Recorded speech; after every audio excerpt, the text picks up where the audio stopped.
दुर्गा सप्तशती 10वां अध्याय। शुंभवध। ध्यानम। मैं मस्तक पर अर्ध चंद्र धारण करने वाली शिव शक्ति स्वरूपा भगवती कामेश्वरी का हृदय में चिंतन करती हूँ।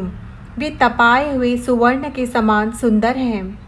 सूर्य, चंद्रमा और अग्नि ये ही तीन उनके नेत्र हैं तथा वे अपने मनोहर हाथों में धनुष, बाण, अंकुश, पाश और शूल धारण किए हुए हैं। ऋषि कहते हैं, राजन, अपने प्राणों के समान प्यारे भाई निशुंभ को मारा गया देख तथा सारी सेना का संहार होता जान शुंभ ने कुपित होकर कहा, दुष्ट दुर्गे, तू बल के अभिमान में आकर झूठ मूठ का घमंड ना दिखा। तू बड़ी मानिनी बनी हुई है, किंतु दूसरी स्त्रियों का बल का सहारा लेकर लड़ती है। देवी बोली, ओ दुष्ट, मैं अकेली ही हूँ। इस संसार में मेरे सिवा दूसरी कौन है? देख, ये मेरी ही विभूतियाँ हैं, अतः मुझ में प्रवेश कर रही हैं। तदनंतर ब्रह्मानी आदि समस्त देवियाँ अंबिका देवी के शरीर में लीन हो गईं। उस समय केवल अंबिका देवी ही रह गईं। देवी बोली, मैं अपने ऐश्वर्य शक्ति से अनेकों रूपों में यहाँ उपस्थित हुई थी। उन सब रूपों को मैंने समेट लिया है।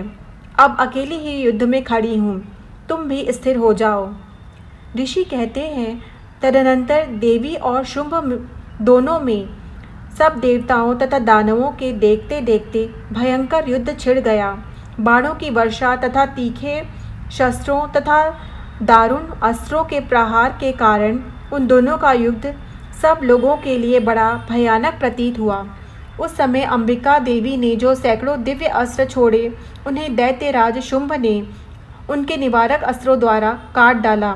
इसी प्रकार शुंभ ने भी जो दिव्य अस्त्र चलाए, उन्हें परमेश्वरी ने भयंकर हुंकार शब्द के उच्चारण आदि द्वारा खिलवाड़ में ही नष्ट कर डाला।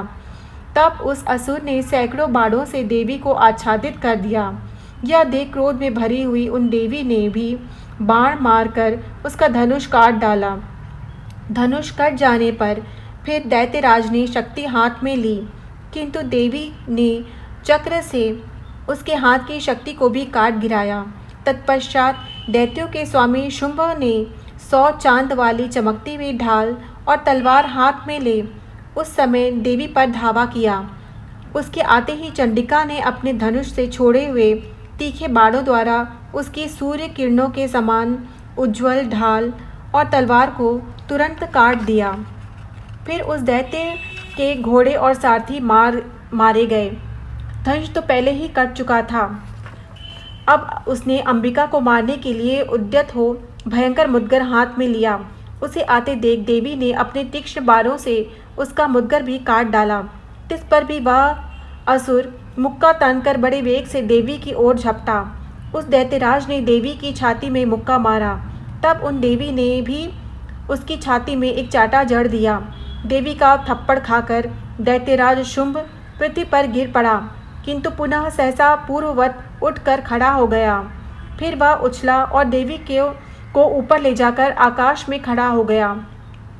तब चंडिका का आकाश में भी बिना किसी आधार के ही शुंभ के साथ युद्ध करने लगी।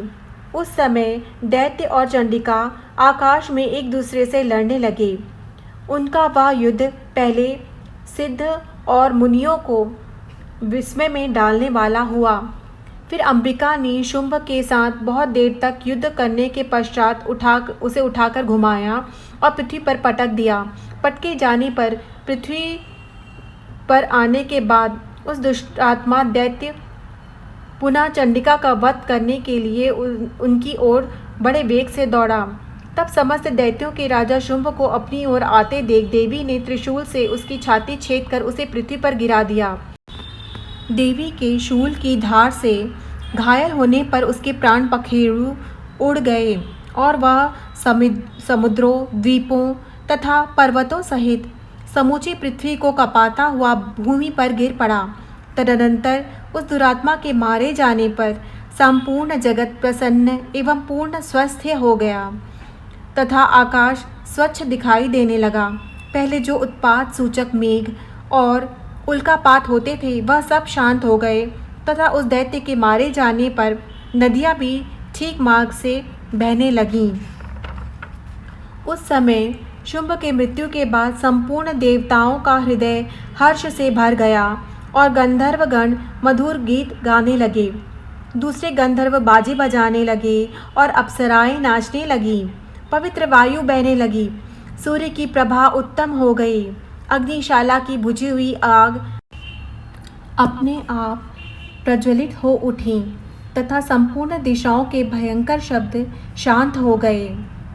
इस प्रकार श्री मार्कंडेय पुराण में सावर्णिक मनवंतर की कथा के अंतर्गत देवी महात्म्य में शुंभवध नामक 10वां अध्याय पूरा हुआ। जय माँ दुर्गा।